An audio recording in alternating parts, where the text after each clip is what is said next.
Thank you, participants, for joining us today.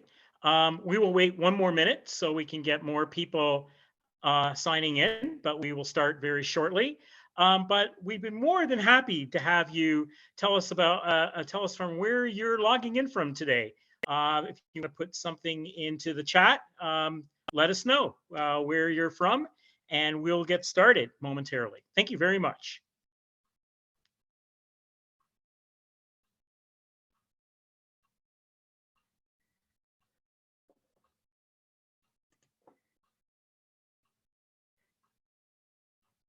Okay, why don't we get started? I want to welcome you to our webinar sponsored by the Consortium of Universities for Global Health with the Canadian Network for Neglected Tropical Diseases, entitled Research and Action to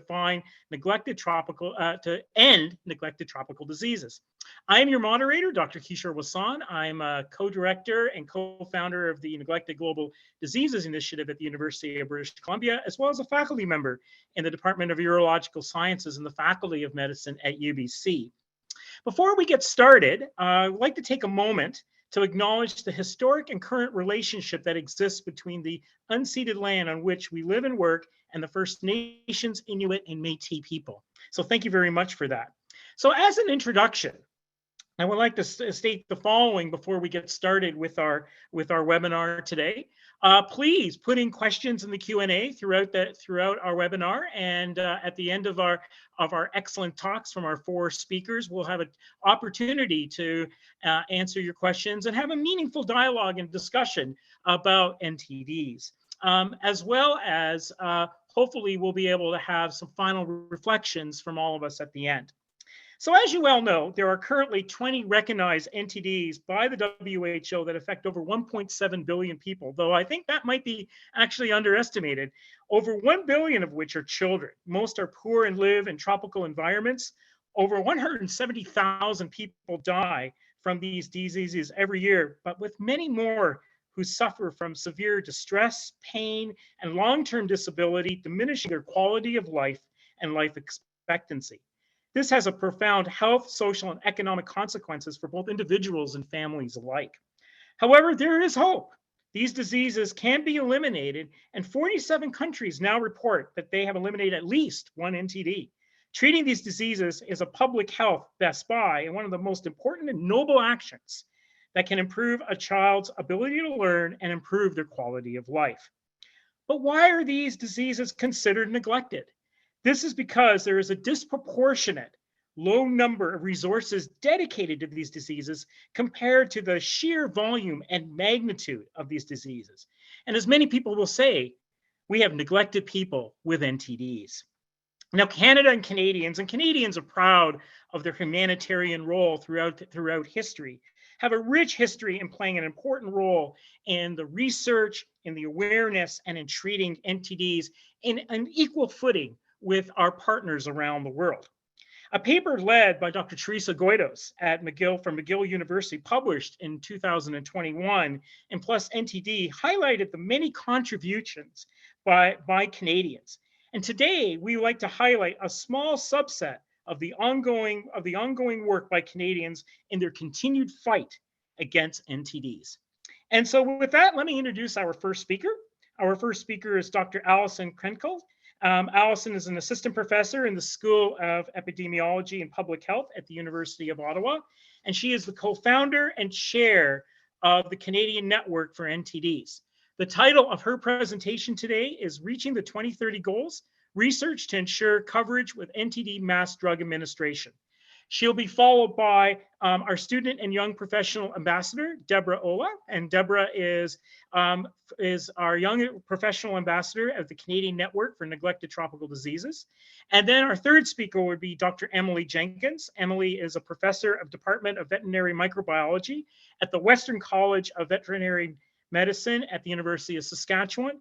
And then our last speaker will be Dr. Momar Nandu, who is an associate professor, Department of Medicine, Faculty of Medicine and Health Sciences at McGill University.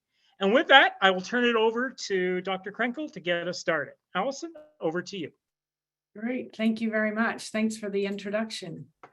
It is a pleasure to be here with you all today and to be part of this super panel. So thank you to CUGH for giving us the opportunity. Would just like to give you just one moment about the Canadian network itself.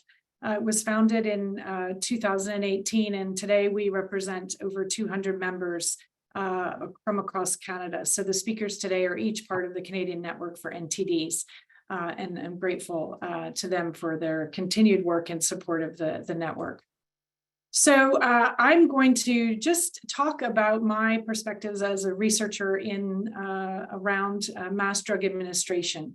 And so I'm going to use lymphatic filariasis as an example. And I think as you listen to the speakers today, you'll hear that some of us have diseases that we've worked on for years. And so lymphatic filariasis is the disease I've spent the better part of the last 20 years working in. And so that's the example from which I'll be speaking today. I'll also talk a little bit about the framework of implementation research, which is what really drives the work that we do in our research lab, and talk about two specific measures that we've developed to help us in our aim to ensure higher coverage with mass drug administration. So lymphatic filariasis is a mosquito-borne infection it's a parasite. There are 3 different kinds. There were 72 LF endemic countries, of which today 45 still require mass drug administration. That represents about 885 million people. The global program to eliminate LF as a public health problem was launched in 2000 with 2 particular pillars. One is mass drug administration, distributing preventive chemotherapy treatments to all eligible individuals every year for 4 to 6 years. And these treatments are generally donated through an amazing relationship with our pharmaceutical partners. Lymphatic filariasis is not a disease with high mortality, but it is one of significant morbidity. And so people who are infected with LF with the chronic manifestations of the disease may have lymphedema, elephantiasis, hydrocele. They may suffer acute attacks with fever and other illness throughout the course of their lives. And so you can imagine, even in looking at these images, that there's an associated stigma, mental illness, and challenges that people have living with the long-term manifestations of disease. I just want to underline this once more, because this is really where we spend our time as a research lab, is trying to understand how do we reach, in the case of today, over 885 million people, how do we help programs do that, particularly in those areas where there are difficulties. And so, as you might imagine, reaching those kinds of numbers has its challenges. And so here are just a few images from the work that we've done that highlight some of these particular challenges. In the upper left-hand corner, this was flash flooding that we saw in Indonesia. Increasingly, climate change is impacting our delivery of MDA in terms of drought or famine or floods, displacement of individuals. And so this is something that we're having to contend with as a challenge to mass drug administration. In the lower left-hand corner is a picture from Sumba in Indonesia, eastern Indonesia. This is a very specific cultural house in that area. And so we see in all different parts of the world certain cultural and social interpretations of lymphatic filariasis, interpretations of the treatment, community dynamics that can be challenging in the way that we deliver our preventive chemotherapy. The number of pills, that's my hand and that's my dose if I wanted to take the triple drug therapy for LF. And so understanding what is the impact and acceptability of number of pills. And in some communities, it's much higher when the number of pills is determined by body mass, by weight. You can see here environmental issues, areas where roads are washed out, competing health priorities, and also health systems and resources. As Kishore mentioned in the beginning, a lot of countries where LF is endemic also have low resource health systems. And so the challenges associated with human resources, provision of extra funding to deliver treatments, et cetera, can also provide challenges in our delivery of mass drug administration. And so some of the questions that drive the work that we do in our lab, why don't people take preventive treatment? Why do they take it? How can we make it more acceptable for community members? Who are we missing? Are they missing other campaigns? Do they also get vaccinations? Who's never been treated? How do we strengthen this workforce that delivers preventive chemotherapy for MDA? For LF. And you can see with many of these questions, there's an intersection with the health system. And this actually is the building blocks of the health system, but outlined in a way that's a little bit different. And you can see that each of these elements of the MDA intersect with the health system. And so really, in order for us to understand those questions that I've just posed, we absolutely have to work within the health system. And so that really drives the kind of research that we do, which is called implementation research. So for those of you who may not be familiar with IR, its common interpretation focuses on a systematic approach to understanding and addressing barriers to effective and quality implementation of health interventions. In this case, MDA, it can also be strategies or policies. IR is demand driven. So we identify our research questions on the needs that come from relevant stakeholders and implementers working within the health system. Some of the key components of IR include it's systematic, it's multidisciplinary, it considers the context within which the intervention is happening. And I think most importantly, it takes place in real life. So there's a lot of things that we can't control that you might see differently in a lab situation. So implementation research considers this equity effectiveness ladder, and we know that treatment for LF is an efficacious tool. We know that it reduces microfilaria for people if it's taken according as it should be. But what happens often is that people don't have access to the treatment. So one of the questions that drives our work is, do people living in endemic communities actually have access to the treatment? Then we see sometimes that providers, whether they're volunteer distributors or health providers, don't necessarily comply with guidelines and the way that the treatment should be delivered. Do they, for example, consider the eligibility criteria as WHO has outlined it? And then you come to the individual. Do they actually take the treatment, the tablets as recommended? And so at each of these points along the pathway, that efficacious tool loses its effectiveness. And so this is largely where our research lies, is trying to understand where along this pathway are we losing effectiveness and how are we going to find a solution to address it. So two ways that we have considered this is we created two different measures to try and understand more deeply community experience with mass drug administration. The first is around acceptability, and the second is around never treatment. And I'll just briefly tell you a little bit about some of the work that we've been doing in this area. So acceptability is an important determinant of the overall feasibility of an intervention. It's described as a multifaceted construct that reflects the extent to which people delivering or receiving a healthcare intervention consider it to be appropriate. And it's based on anticipated or experienced responses to the intervention. The looking at acceptability is one way that we can also respond to the WHO roadmap, which calls us to think beyond just the simple question of coverage, which is, did you get these treatments, to look at other measurements to understand mass drug administration. So here are some of the characteristics of acceptability. Some of these may seem obvious, side effects, the benefits, perceived benefits.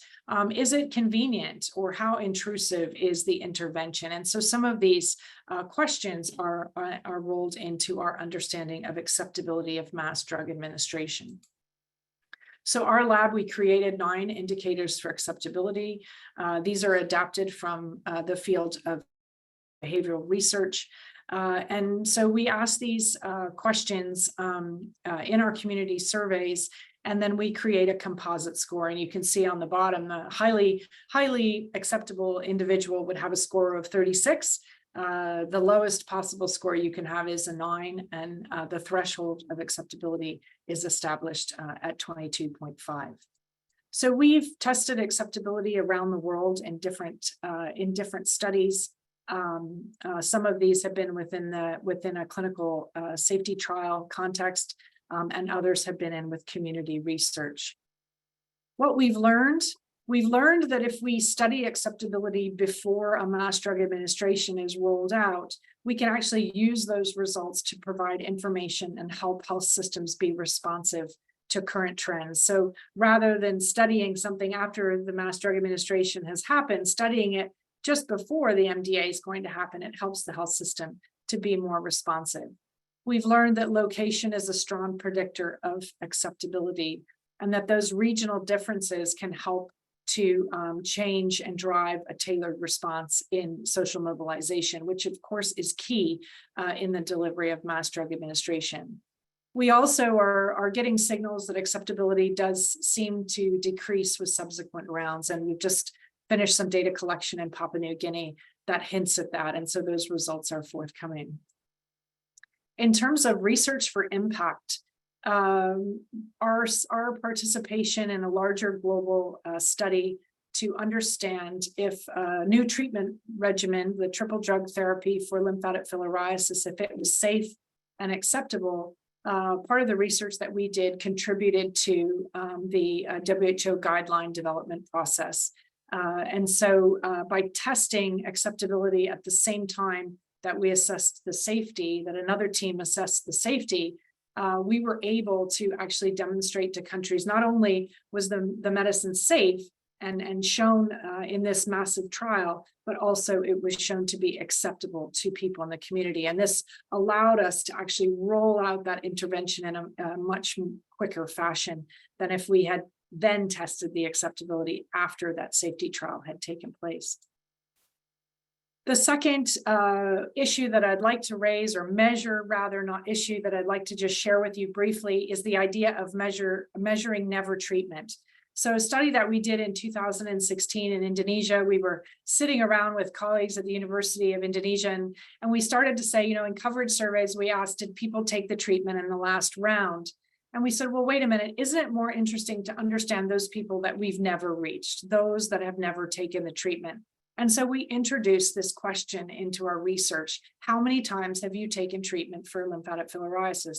Very simple, with 3 answers: never, 1 time, or 2 or more times. And this has been, we've continued to use this question in different scenarios. I've not included here the country names because some of this data is still unpublished. But you can see there's a real range across different settings. And I've used, for those of you unfamiliar, I've used the WHO regional names. So the Southeast Asian region, the Pan American region, Western Pacific, and African regions. And you can see that there's a real range of reported never treatment across the different sites where we have included this measure. What have we learned? We've learned that never treatment can be a really important indicator to measure the impact of innovations to MDA. So when you measure never treatment before the mass drug administration is rolled out, and you're able to advise the program and work with them to come up with a solution on reaching those people, and then they implement those changes, you can then have an idea later, have you reached some people for the first time in a subsequent round of data collection. We've also found a frequent association with don't knows on knowledge and attitude questions. So it's much better to have an opinion, whether it's right or wrong or negative or positive, than it is to say you don't know. And we see that that's more strongly associated with never treatment. And also that tends to give us an indication that those individuals are really missing out on the information that's being provided.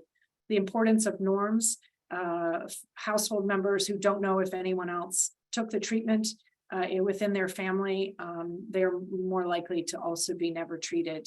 We see a consistent association with lower acceptability scores, which serves as a real validation of both of these measures. And we also see that this is a locally specific indicator. So in terms of research for impact, together with ICORDS, which is a community of practice for social and behavioral research and NTDs. And I've put the website there as a plug for ICORDS if it's something you're interested in. Together with ICORDS, we have been developing and are part of a much larger task team that is dedicated to this issue. And so the research that we started in Indonesia has now grown really into a group of individuals that are looking at this across many different settings. And what that's done is we actually defined the term together, never treatment. It was previously called systematic noncompliance. And so we agreed that we wanted to call it never treatment. We've been able to, through the members of this group, integrate the measure into routine programmatic data. So we're able to track this across different countries now. The work done within ICORDS has generated new research to help us understand never treatment and how it can be addressed. We've been working with the modeling consortium to understand the impacts of never treatment on the success of mass drug administration. We're currently working on a toolkit that would support health systems to address this issue. And it's really, this work has contributed to a wider conversation on who is being left behind, which, as you know, is an important part of the SDGs. So our research was a little seed that has turned into a much larger, has had a much larger impact now and is being carried forward by many individuals, which has been a pleasure and a privilege to be part of. So I'll end my remarks there. I just want to thank the members of our Threads Lab team who are listed on the left of the screen. And as one of my colleagues, Dr. Gary Weil says, global health is a team sport. So these are some of our wonderful research partners without whom we would not be able to work. So thank you very much for your attention.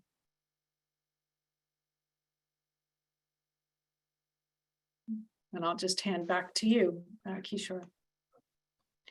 Okay, well, thank you very much. I just blinked out, so hopefully I'm back now. I hope everyone can hear me. Technical glitch there. So thank you very much, Allison, for an outstanding presentation. My apologies, my video just died. So next, I'm going to introduce Deborah Ola. Deborah is our Student and Young Professional Ambassador for the Canadian Network for Neglected Tropical Diseases. And the title of her presentation is The Role of Student and Young Professionals in Global Health and the Elimination of NTDs. Deborah, over to you.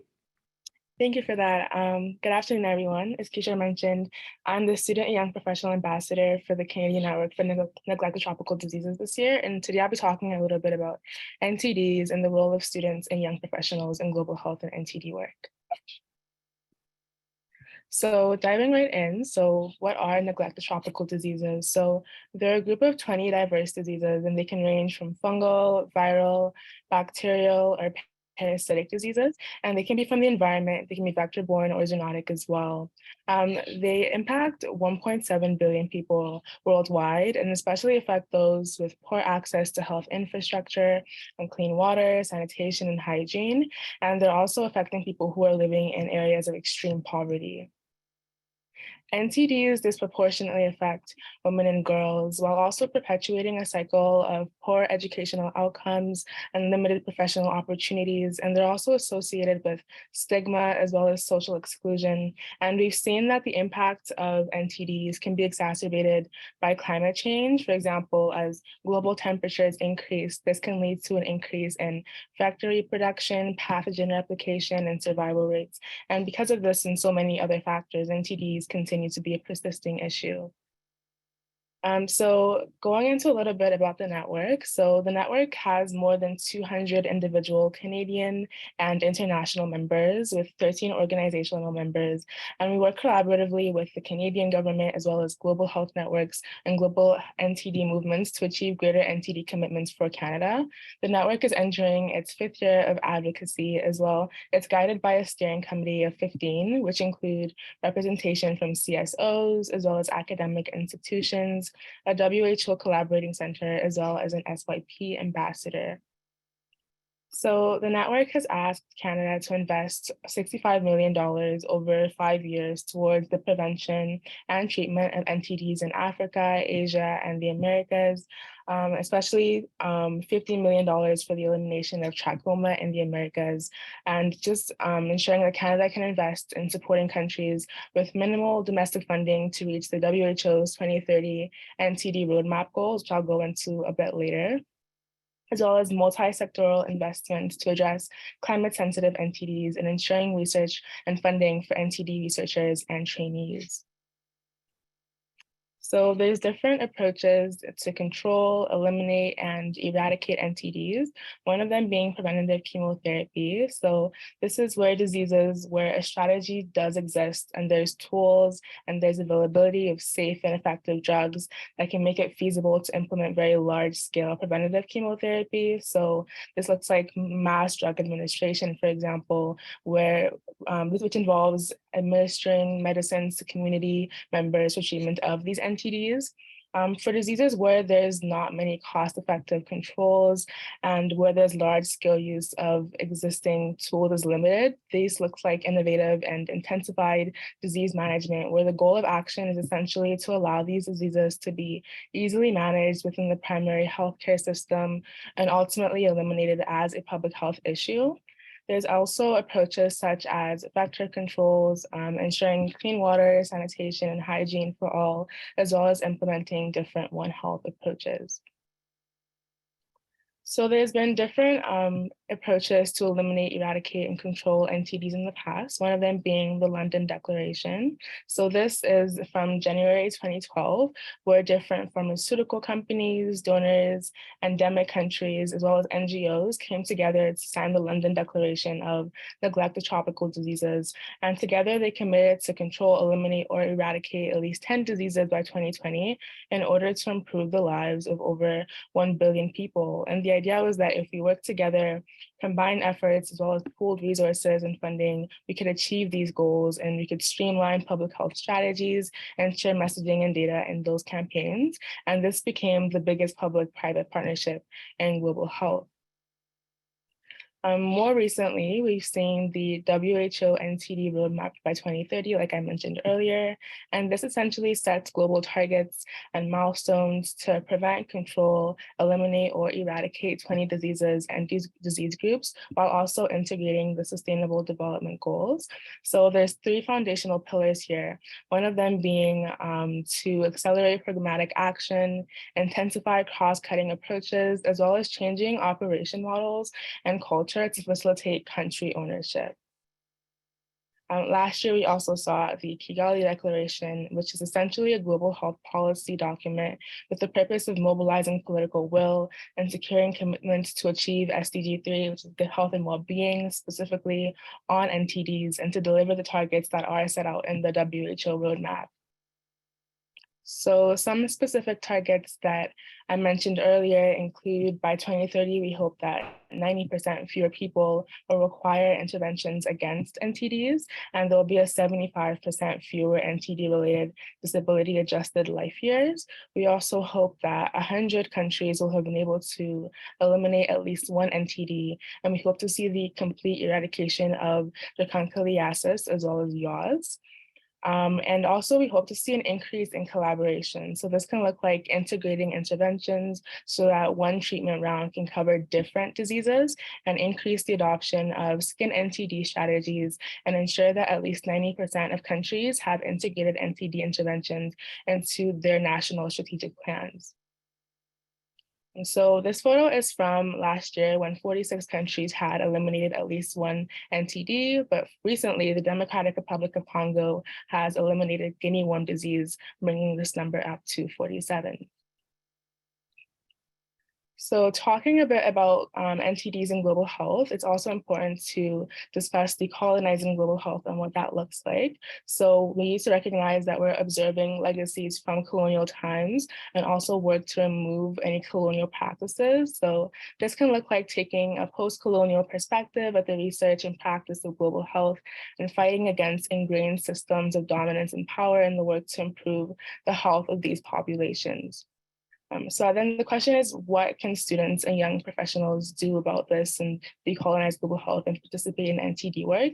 And two things is just practicing ethical global health and advocating for more equitable practices. So here I have three different topics, one of them being advocacy, amplifying voices, and collaborative thinking. So since especially what makes NTDs is the fact that they're so neglected and underfunded and underinvested. So having conversations and sharing with family members and peers can increase the support that is gained from NTDs, as well as a student and young professional, especially those in academic institutions. There's space to bring this conversation up in the classroom. For example, as a biomedical student, I like to talk a bit about these different pathogens, especially parasites, but also as a public health student, understanding those social determinants of health and how that plays a role in the prevalence of NTDs.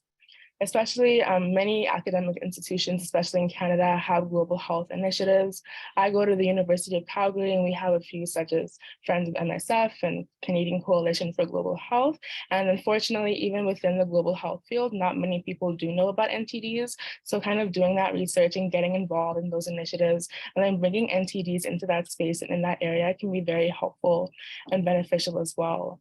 And kind of moving on to amplifying voices. So as we continue our work and as an SYP ambassador who is not living in an NTD endemic area, I think it's also important to acknowledge that there are ambassadors and there are students and young professionals who are living in NTD endemic areas and whose voice should be uplifted, especially since they have these lived experiences that I don't share.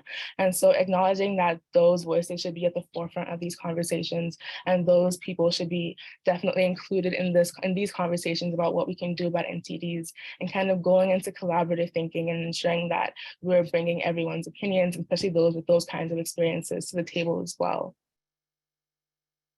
So as far as global health and decolonizing global health, we've seen a bit of a shift from the London Declaration, which was primarily donor-driven and focused on how to pool resources, such as financial resources and drug donations. As well, now we've seen the Kigali Declaration, which is very endemic country-led, and we've seen Canada's commitment to the Kigali Declaration as well. So if you're watching this presentation and you're wondering what you can do to help, you can keep in touch with the network and become a member through our website. And I've listed all the information on the right here.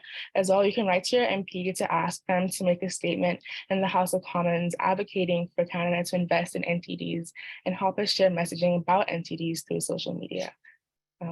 Thank you for listening, and I'll pass it back to Kishore.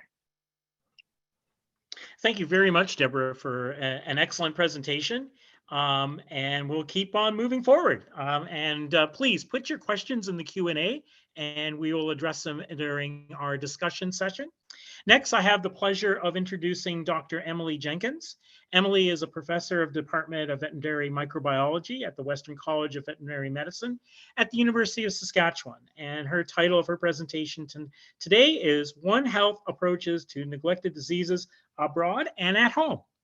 Emily, over to you. Thank you so much, Kishore, and thank you to everybody for the invitation to be on this panel and for addressing this really important issue. I am here, you'll notice the word veterinary in my name, so I am an animal health professional, which is a little unusual. I really love the NTD theme of the missing piece, recognizing that we really can't raise the bar on global health unless we address NTDs. By the end of my talk, I hope that I can convince you that we also need to take a One Health approach to addressing NTDs and raising the bar on global health. So somewhat unusually, I'm going to take you from the tropics actually to where we live and talk about a disease that's not so tropical. But I just want to reinforce again that for me, One Health is the recognition that human, animal, and environmental health are all intricately connected, that we can't really address one at the cost of another, that we have to raise the bar and raise all the boats at once with the rising tide. And you'll see also in here the concept of environment and environmental health. There's increasing understanding that climate change is going to absolutely impact the transmission of every disease that has any climate sensitivity, and that includes a lot of our NTDs.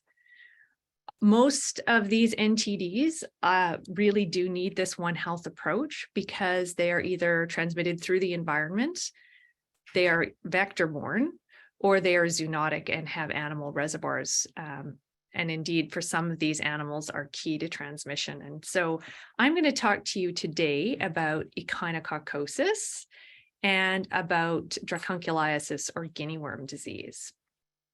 So echinococcosis, this particular parasite, is actually limited to the Northern Hemisphere. It is a very small adult tapeworm. This is a paperclip, and this gives you a perspective of the size of this tapeworm when it's fully developed and fully mature inside the intestine of its definitive host, which is some kind of canine. So this is the basic life cycle. Foxes, coyotes, wolves, dogs, and perhaps cats can serve as the definitive host for this parasite. They produce these eggs, which are passed in feces. These eggs are immediately infective. They're environmentally resistant. They can survive months to years in the environment.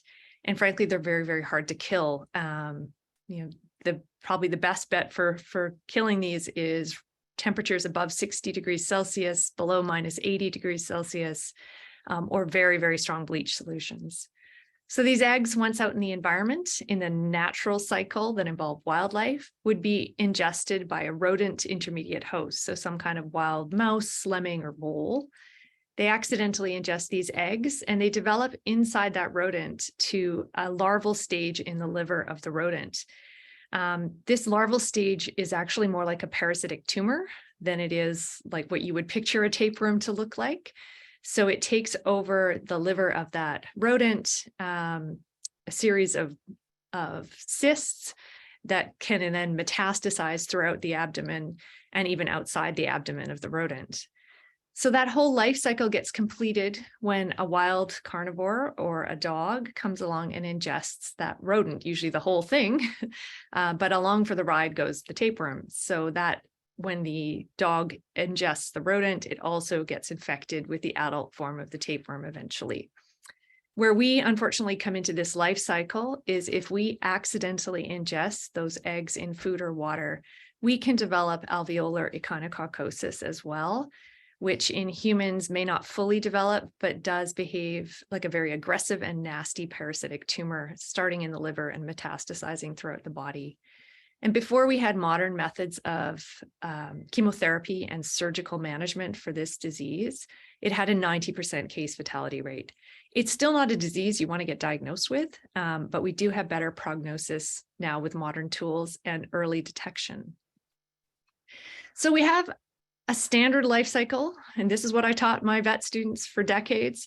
And then the life cycle threw us a little plot twist. So dogs can also come into this life cycle, not as definitive hosts with the adult tapeworm in their intestine, but they can actually also develop the alveolar form of the disease, which is just as bad in dogs as it is in people.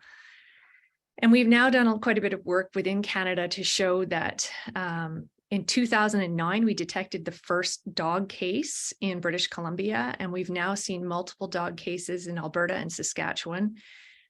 This paper is just coming out in Transboundary and Emerging Diseases. So we've seen quite a few more cases in dogs with no real strong breed predilection in dogs, but we've also seen it emerging not just in Western Canada, but in Southern Ontario, and even more recently into the United States as well. And what is interesting about this One Health story is that the dogs were in many ways a warning signal for us, letting us know that there was something different going on about the transmission of this parasite, which has been in Canada for hundreds, if not thousands of years. And what's different is that when we look at the genetics of the parasite, it's actually grouping out with not the strains we would expect to see in North America, either this N2 strain, Central North American, or this Alaskan strain, but in fact, grouping out with European type strains. So all the dog cases we're seeing, human cases we're seeing, and wildlife cases we're seeing are grouping out with these European haplotypes or strains of the parasite. So this suggests to us that it's a fairly recent introduction to Canada and to the United States of these European strains, and that they have much more potential to jump across species boundaries and cause disease in both dogs and people.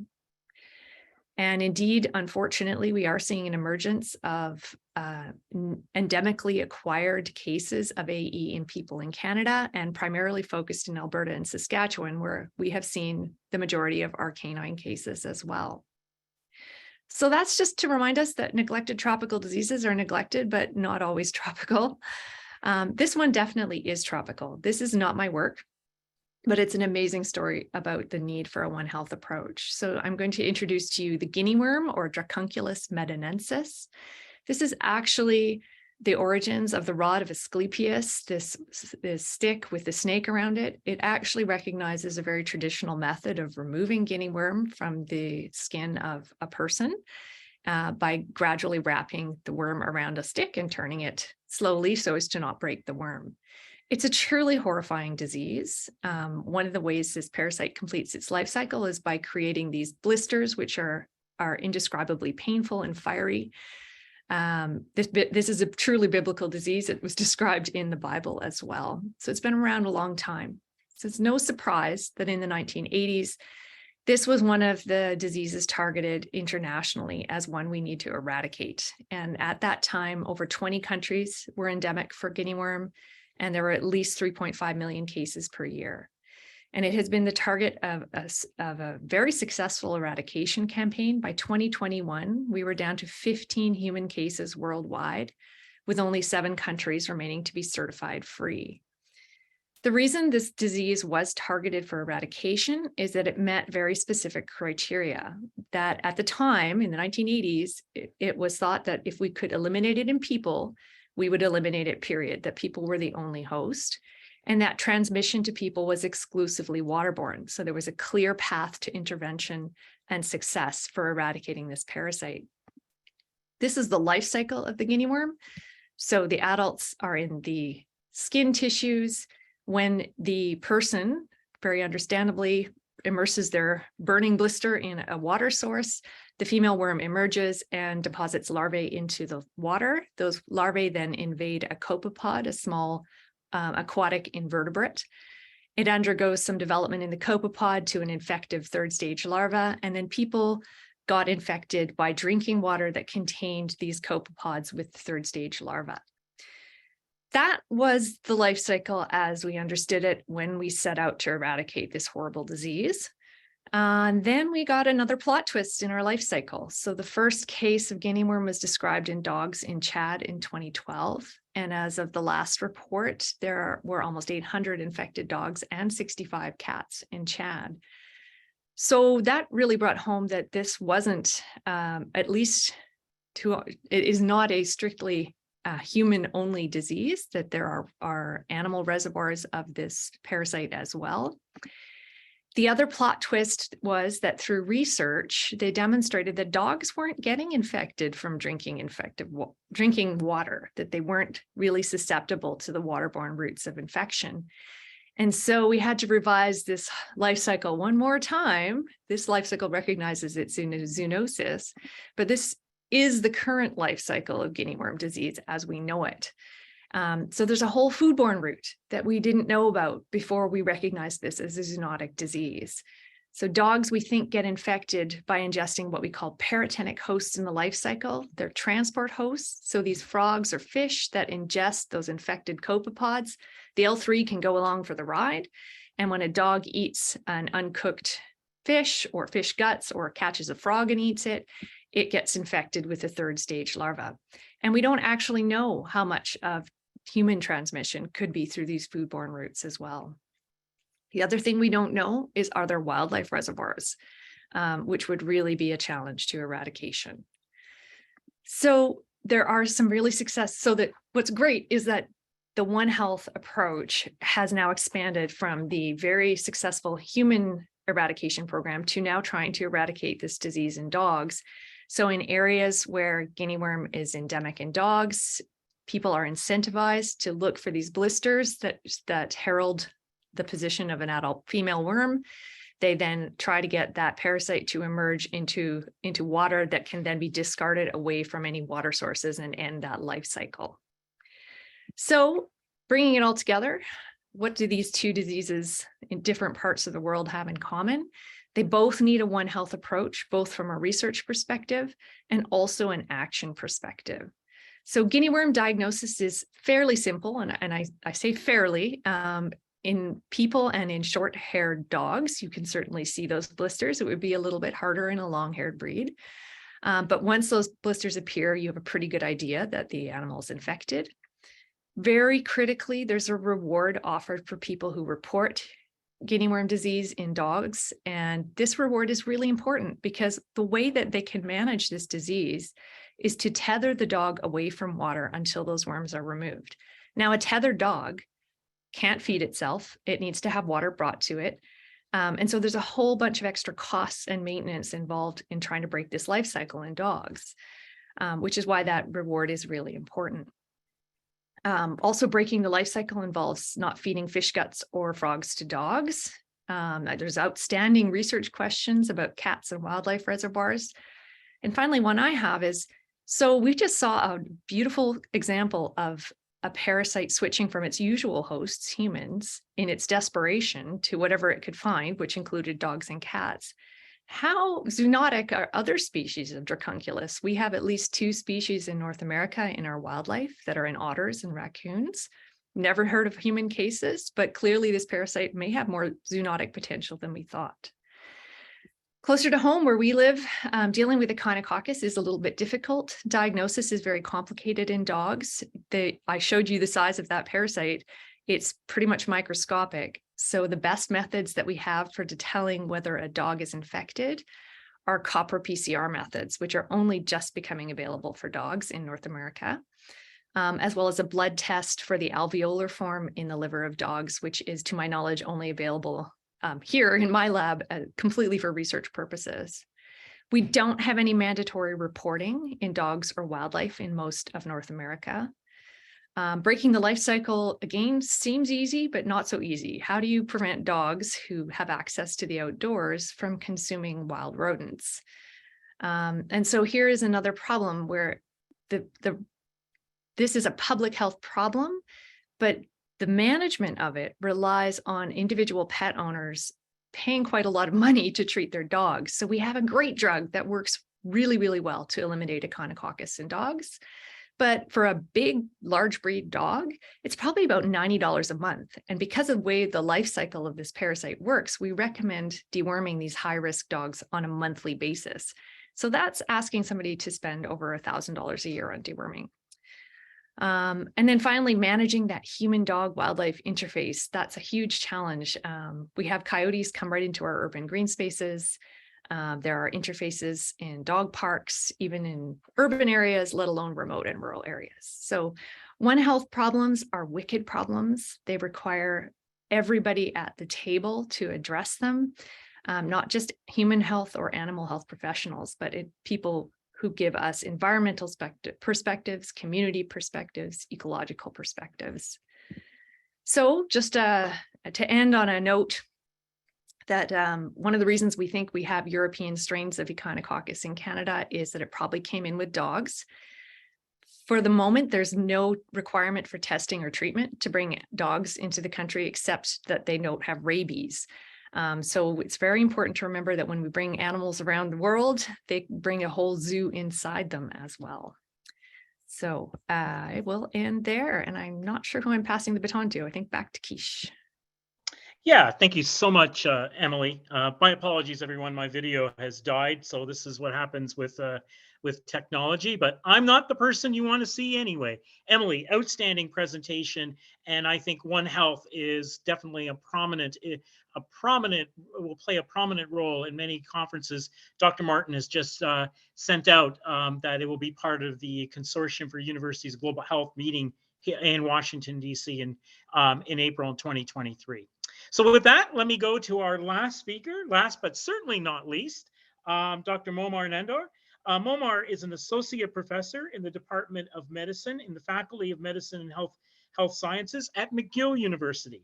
And today, Momar is going to talk about neglected tropical diseases outside the tropics, the example of Chagas disease and schistosomiasis. So Momar, with that big, beautiful smile of yours, over to you, sir. so much, Kishore, for the invitation. I'm just going to share my screen. Did you guys can see my screen? Is it fun?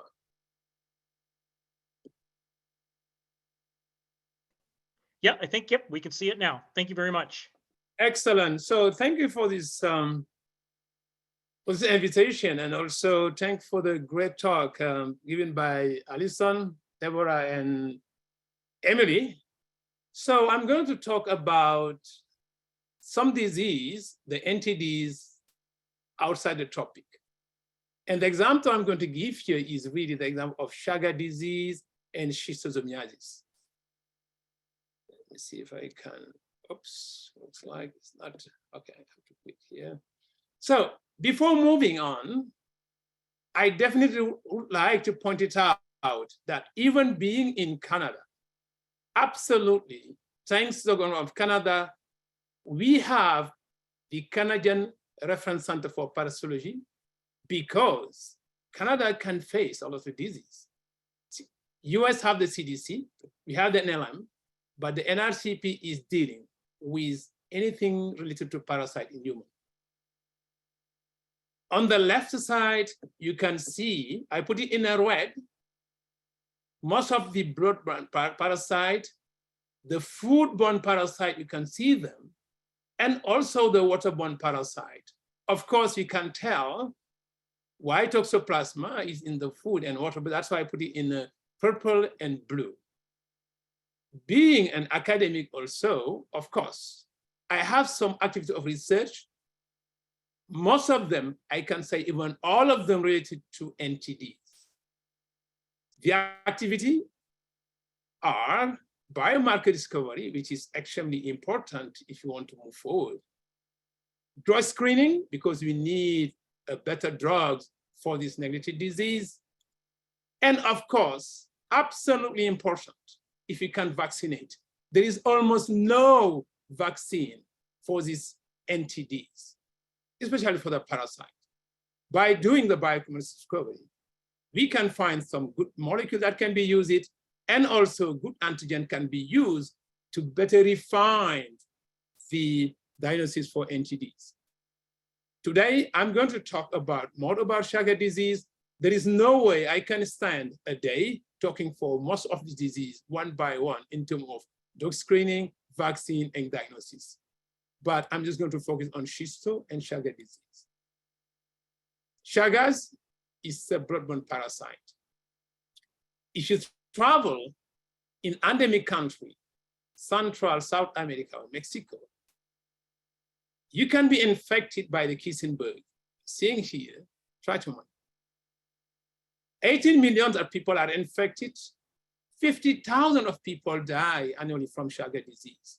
But the main issue with Chagas disease, especially for non-endemic countries, are the blood transfusion, organ transplant, and mother-to-child transmission.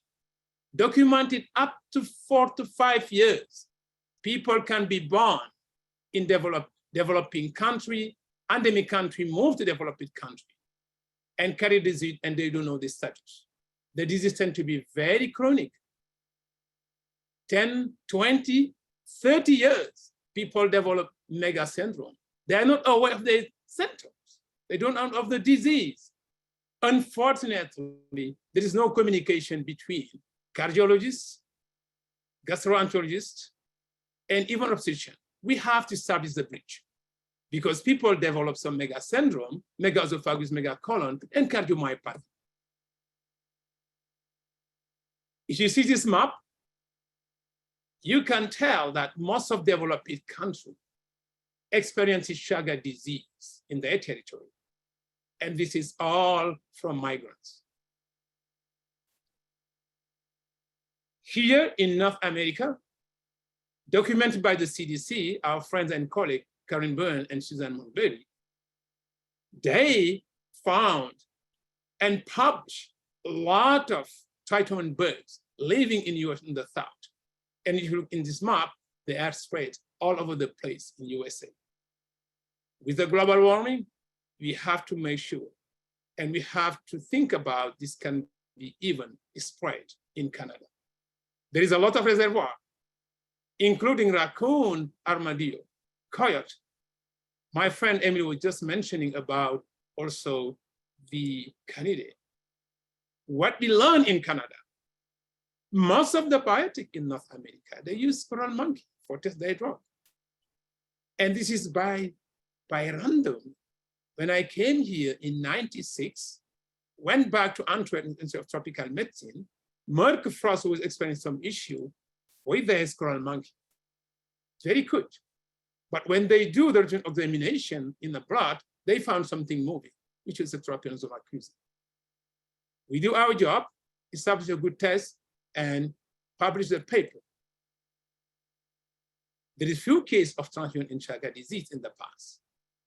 1986, a leukemia person received some platelet, and the donor was from rural Canadian farming community, but born in rural Paraguay, lived there for 10 years and moved to Canada.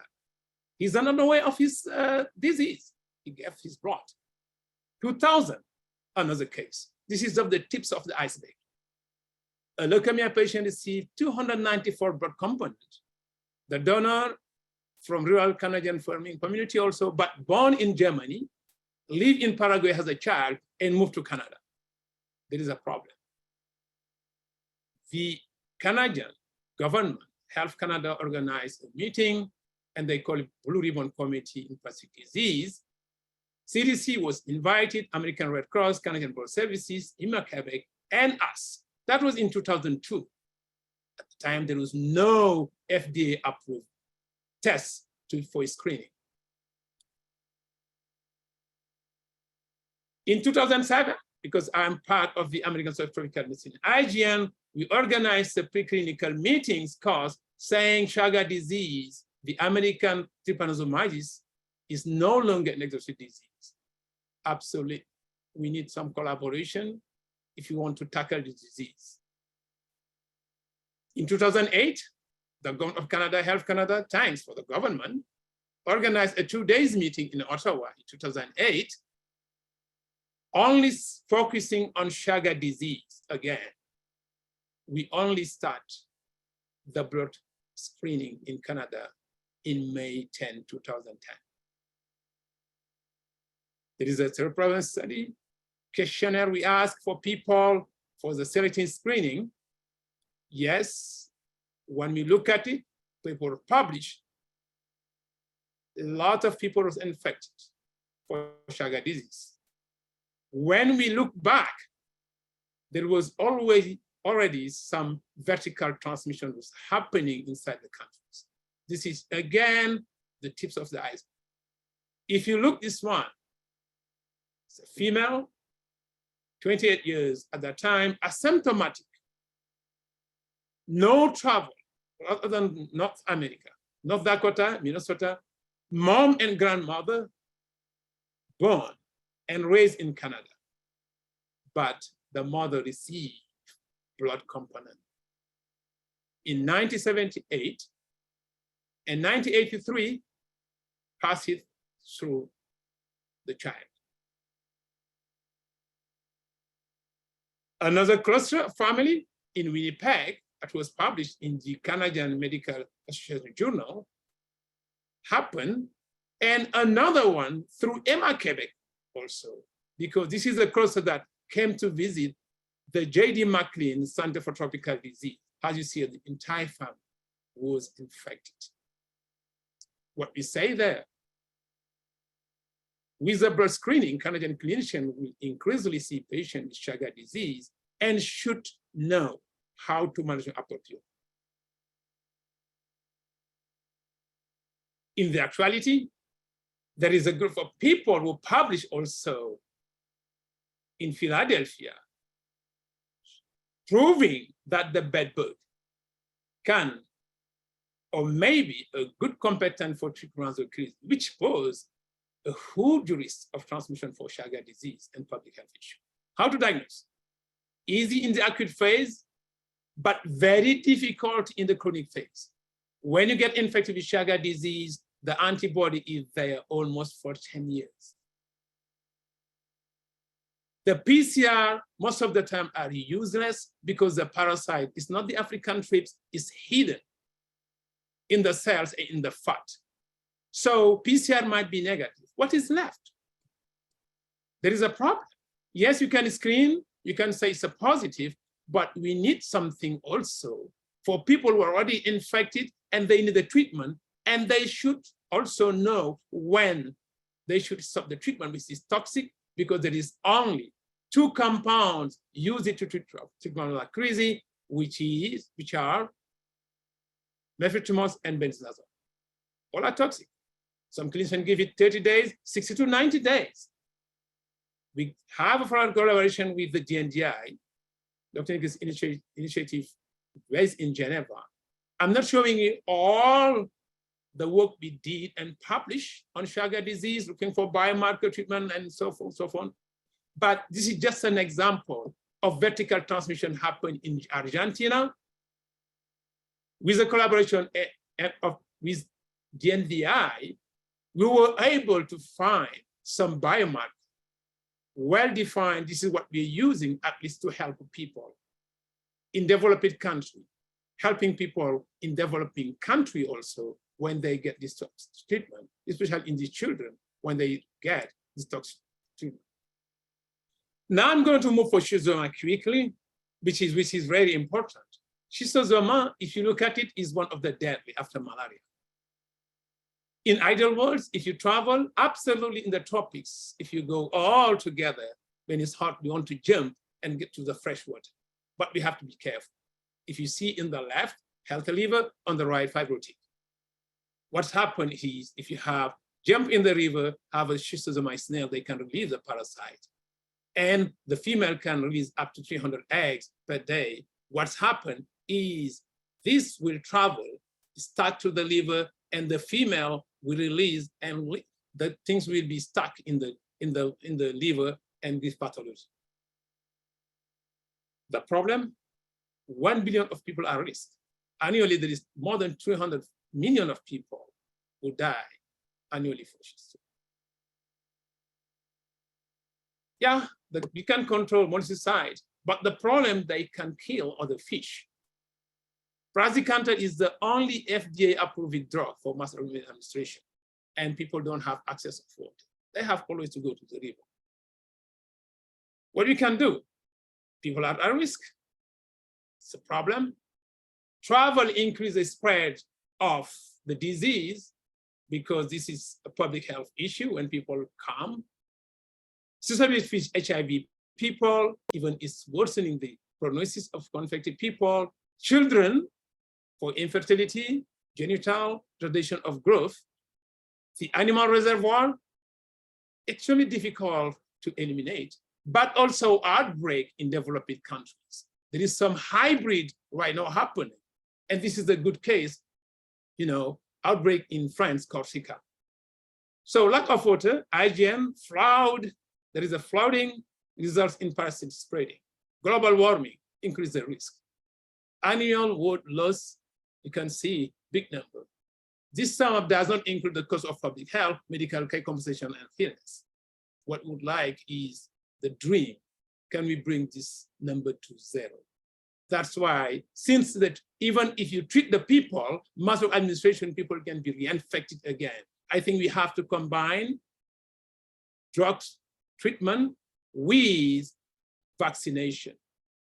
And that can be done prophylactically, but therapeutic, because there's already 300 million of people, and people want to travel also. Why we couldn't find any good vaccine? There is 1 million of people at risk. And there is a people, maybe the government, WHO, you actually say the AIDS might be also in interest. What we are doing at McGill quickly is we're focusing on schistosoma mantle-like B, which can be an enzyme that starves the parasite, and WHO put the threshold at 40, we're able to get to 8. I'm just going to show you a quick result. Anyway, this is the classical, we have so active, research activity on schisto, patent, and this is all related to the prophylactic. But what we do also, we do some therapeutic, and the results are really stunning. We can get protection up to 80%. And as you see here, when you vaccinate it, you can reduce the burden. We believe that if you look at it, the number of people and the money they make by giving the prize in cartel, just Merck Frost in USA, if you look at the revenue, is 48 billion. Germany Bayer. So I think it's a time to move and see how we can allocate these people. So I'm just finishing here by saying this is, the recent people working on the SHISO, focusing on the SHISO, not on the disease. And thank you very much. I would like also to thank the Public Health Agency through the NLM, because they fund the NRCP. Of course, the research was supported by CHR, also FRSP, so on and so forth. And before finishing, I just want to tell, in 2026, we are hosting the biggest Congress of Parasitology in Montreal. Thank you very much. Thank you so much, Momar, for an outstanding talk. And thank you, yes, for mentioning the parasitology meeting in Montreal in 2026, an important conference for Canada, and to highlight the great work around the world. So Momar, congratulations to you and your team for securing this conference. It's very important. And to everybody who's online, I hope that we'll be able to see people face-to-face in 2026 instead of doing webinars. I'd ask all the panelists to go ahead and put on their cameras, please. I'm not going to put mine on, because if I do, I might be lost. So, but the panelists are more important than I am. So now we have a chance. We've got a good 20 minutes of healthy discussion to talk about what you want to hear and what you're interested in. And there are a few questions that have already come online. And first of all, is someone's asked the question, and this could be given to anybody, but I think Momar, you could probably address this. Are bed bugs a potential vector or proven to be a competent vector? Any thoughts, panelists, about that question? I can say yes, absolutely, because this group, they really documented what they do. They took infected mice and put a live bed bugs. So they feed them on the infected animal, remove and put in another live animal, and they was able to prove the bed bug was able to transmit the disease. Mm-hmm. So therefore, I think there is a very, very strong document. If you live in Quebec, maybe people not living in Quebec, but we tend to move every 1st of July. And this is where, the journalists, Journal de Montreal and the Gazette will just drive the attention of people. Be careful for the bed bugs, because we don't know what we're carrying. Yes, indeed. Okay, great. An interesting question that we've received, and I think this was triggered by the comments that Emily made about biblical times, is why has it taken so long to eradicate leprosy, which has been known since biblical times? Anybody would like to challenge that? Dr. Martin has actually brought a response that we need to put more attention applied to eradicating leprosy and other NTDs. And this is a political choice. I think that's a very fair comment. Panelists, any thoughts about leprosy and where we're at there?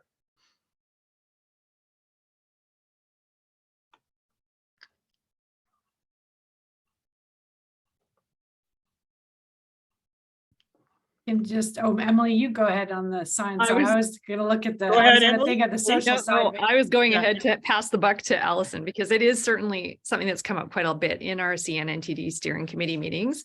And I wish we had many shared to talk to it, but Allison, maybe you could address it. Yeah, I think that there's lots of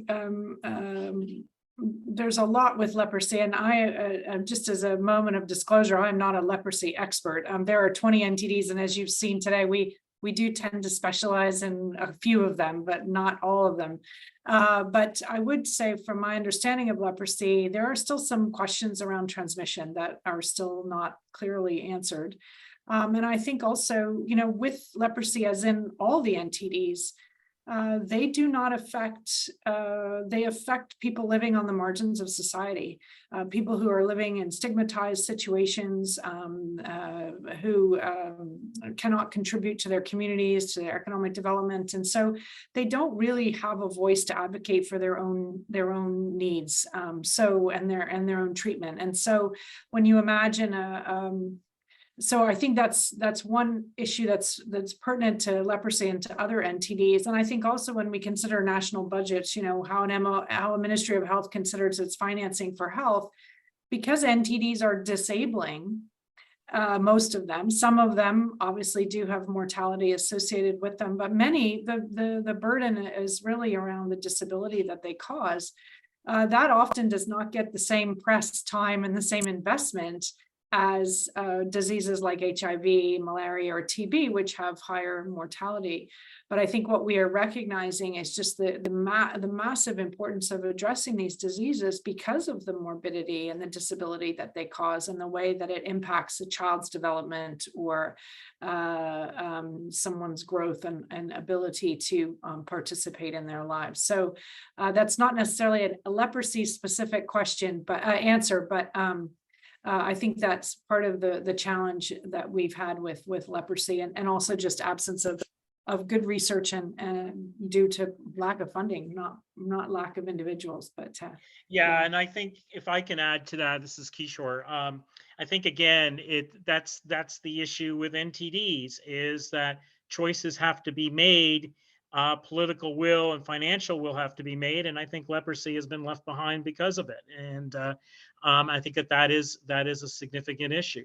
Okay, we've got some other interesting questions. One is lots of questions coming now, which is very, very good. Let me get these so someone's asking, how much can personal hygiene contribute to reducing risks for these NTDs?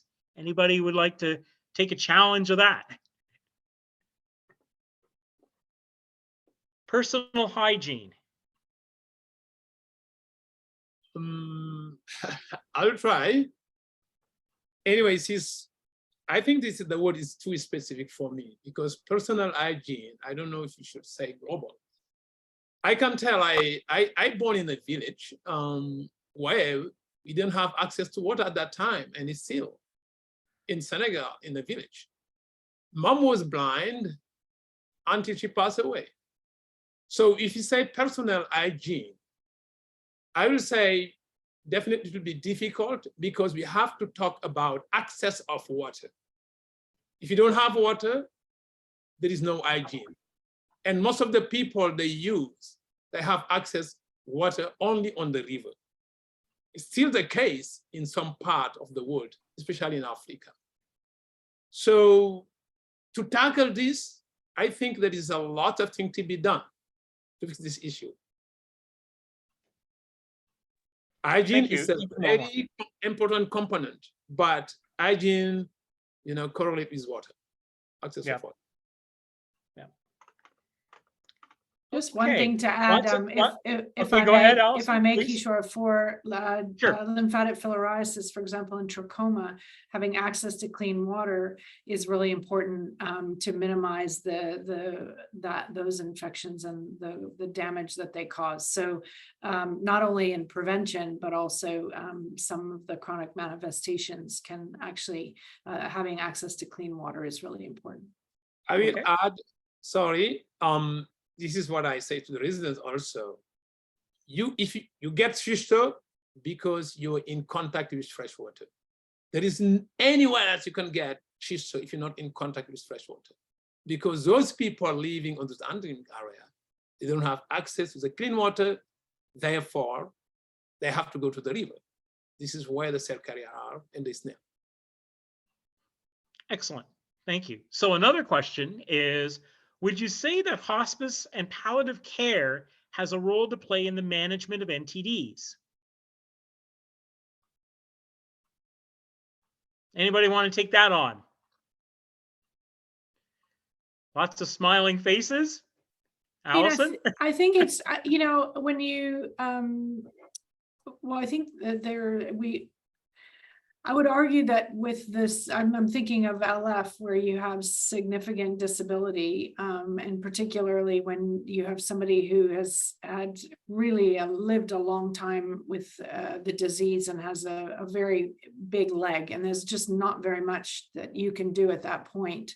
Then I think that kind of care is really important. I think with all the NTDs, our aim is to prevent them.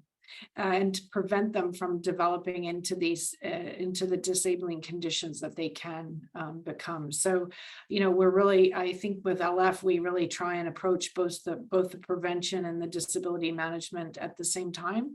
Our aim is for no one to ever get to that point where they would actually need that kind of specialized care. Yeah, I think I work in leishmaniasis, and we're trying to catch it early on and get them quality of life. If we're at the point of palliative care in a hospice, in some ways we're too far down the road. So we hope we never have to get to that point. Another question is, and I'm trying to streamline these questions, colleagues who are sending it in. Thank you for all your questions. And if we don't get to them at all, we can certainly take this line offline. So another question was a very interesting question. Might the panelists have some experience on positioning NTDs as a human rights issue to attract more political and public attention? Thoughts about that? And I would make the comment, neglected people with neglected tropical diseases. I mean, at the end of the day, we are talking about human beings. And the reason why these diseases are neglected is because the people that have inflicted these diseases are also neglected. Thoughts from our groups? It is a human rights issue. Yeah, I think I'll push it to be, if I have the power, to be a human right. Because the world is unbalanced. And we can see it if you now move a little bit for the COVID-19, what's happened. A vaccine was found within less than 2 years to fix the problem that the world was facing. Even though some countries where most of these NTD are endemic, they don't have access to the vaccine. So this NTD, absolutely, all people here might travel to an endemic country, come back with something else. And they tend to be chronic, we just mentioned it. Can we do something to catch them earlier? You're working on leishmania, that will be great, before they damage the liver and the spleen, before they go to the bone marrow, so on and so forth. But people don't have access to the tool. Even people in the field are not trained well. You, Kishore, me, Alison, all of these working in developing countries, you have all this refined technology to tackle the disease, but the people working in the field, no. So we should find a way that people living in low mid-income countries should have access to everything, and we should push to advocate our government that should be a human right. They should really tackle this disease. That's Emily and Deborah, any thoughts from you? Don't mean to put you on the spot. Maybe from a One Health perspective, Emily, what are your thoughts there? I'd like to hear from Deborah first, and then I have a One Health perspective. Okay, Deborah? Yes, for sure. I would say that it is definitely a human rights issue. I think especially what Momar touched on is just the fact that there's just so little attention. And although these disparities exist, some people do know about them, but there's so many different factors as well, such as like COVID and kind of the lack of attention to administering some of like the drugs in those areas. So I would say that it is a human rights issue just because we do have the funds to do so. And if we're not actively engaging with those resources and doing the best that we can, it does bring up the question of why we're not seeing these people as people and why their lives don't matter as well as maybe the people living in the West, for example. Okay, thank you, Deborah. Emily. So absolutely agree with all the other panelists' comments on this. From a One Health perspective, it's very interesting. Some of the work that I did early in my career involved going into Indigenous and remote communities to provide veterinary services that they couldn't access otherwise. And we'd come into towns and we would often be met with a little bit of suspicion. And one of the reasons was that they felt like we were coming in, animal welfare perspective only, like, oh, you guys don't treat your dogs well and you don't look after them well.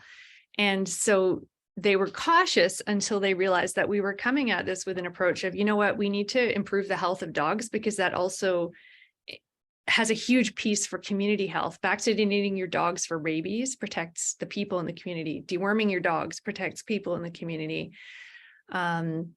Managing dog populations so your kids can walk or run to school without being chased by a pack of dogs is a community issue.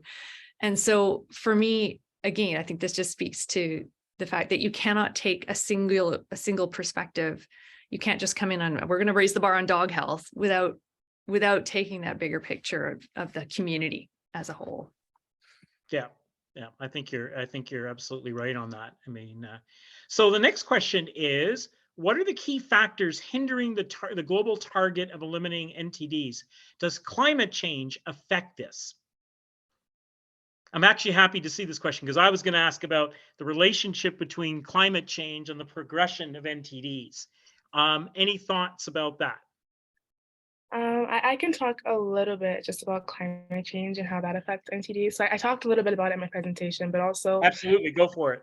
Kind of how like flood and drought, for example, can lead to not only the migration of people, but alongside vectors and pathogens, and introducing these diseases to people who might not have those adaptive immune systems. And so although that is an issue, I think also keeping in mind that those who are affected by climate change or those who are living in these NTD endemic areas might not have the resources to kind of just get up and leave or kind of it's about the structure that they live in, right? And that might not actually offer much agency. So I think just looking at the way that we view climate change and then who will be most impacted by climate change also really plays a big role in NTD involvement as well.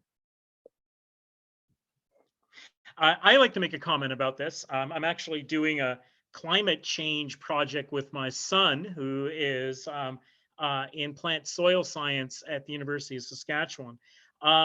We have found very interestingly that climate change is affected what we call soil health, which in turn is affecting the propagation of mosquitoes and breeding of mosquitoes in regions of the world that normally never had that breeding occur. And that's led to neglected diseases that are in regions of the world that were not there 10 years ago. And so now we've got to put the infrastructure in place. We've got to have trained personnel in the place to treat people with these NTDs in regions where we didn't anticipate that would be a problem. And that actually is part of the answer. What the question was, what are the key factors hindering the global target of eliminating NTDs? And I think the things that are hindering it is the lack of resources, the lack of financial support, the lack of trained personnel, the lack of political will. As we mentioned in our introduction, there's a disproportion between the resources that are contributed to NTDs versus the magnitude of the disease. So there's a lot that's happening there. Someone's made a point in the chat. Very good point. It's also changing the length of the dry seasons and prolonging raining seasons. Absolutely. And someone else has made an excellent point about the stigma around some of these diseases, making the comment, there's a stigma challenge for leprosy. Absolutely. I think that those are very good points. We have a specific question that I've been hanging off on, but I'll get to it back now. This person's wondering what the panel's thought about on ILO, I think that's Chagas, being found in Culex SPP mosquitoes in Thailand. It was not found to be a competent vector in one trial, but seemed as further study would be needed. What would be the implications for CHIVK if it had two potential vectors that had different times for blood meals? And what would this information do to NTD initiatives? So there's a lot to unpack there. Momar, you've done a lot of work in this area. Maybe you can take a shot at that. What are your thoughts? Yeah, anyway, no one wants to get any mosquito bite for sure. So I think the impact might be huge. This is all I can say. With the global warming, you just mentioned it. We don't know what to do, and we have really to work tightly and working with people in developing country. Service communication, civic research, and see how we can tackle of this disease. For sure, we're going to see often. Yeah, now I've got the, sorry, I've got someone that's given me what the acronym for that was, which is Chungagamanga. So my apologies. Yeah, my apologies. Everyone has different acronyms for different things. So thank you for that. Yeah. Sorry, go ahead, Momar. Yeah, it's not, there is also, but there's other things that can be, carried by mosquito bite anyway. This is one of those, Zika, you can name them, there is all of them. But all I'm saying, that's why we advocate people when they're traveling to developing country, what to do. But I think what to do, not only to control, to prevent yourself, is how we can help people living in those areas to control the vector and not being sick. But I agree with the one who asked the question. I think one mosquito, can carry other pathogen. If you can just take an example, easy, in our territory is the tick bite. When you get a tick bite, and you can add more there, you not get only Lyme disease, but there is anaplasma, Ehrlichia, Babesia, so on and so forth. That's why I think vector-borne disease is very often. It's not only one pathogen, but it's a couple of. Okay, great. We're running out of time, which means we've had a lot of questions. I'm going to throw one more last question in here. And it says, Dr. Nando mentioned the roles of various clinicians who encountered the end organ damage associated with Chagas disease in Canada. Do you think there's a role for OBGYN in widespread screening among at-risk women of reproductive age? What would be your ideal serological screening program? So I think the advocate we give to people, especially, I think most of the clinicians across Canada, I believe, I gave a couple of talks, at least they should screen, because the disease can be transmitted from the mom to the child up to 4 to 5 generations. They have absolutely at least to screen.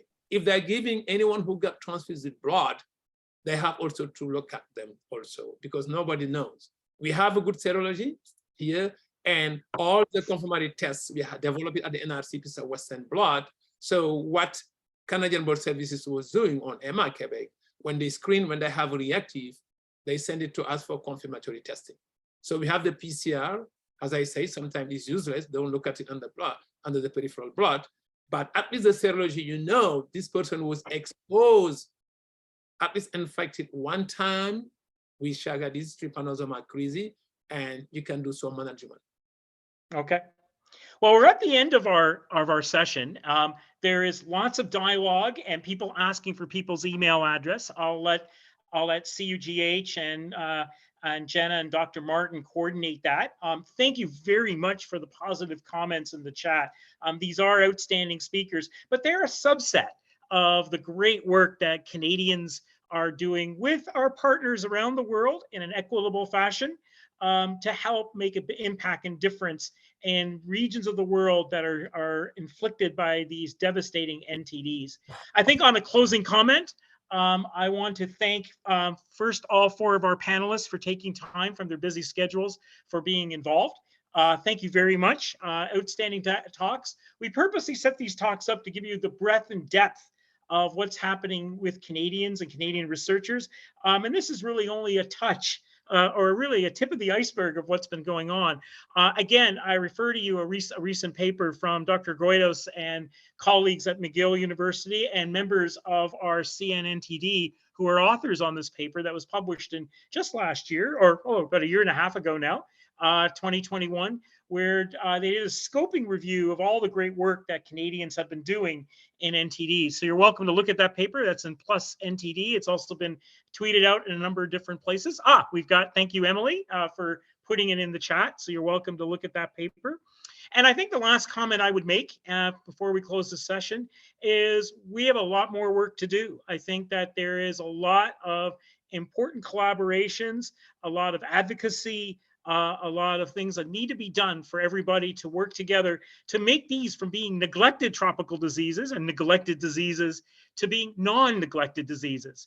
And so thank you very much for your time, and congratulations to everybody, and we look forward to future encounters. And thank you again to CUGH and CNNTD for their participation today. Thank you, everybody. Signing off now.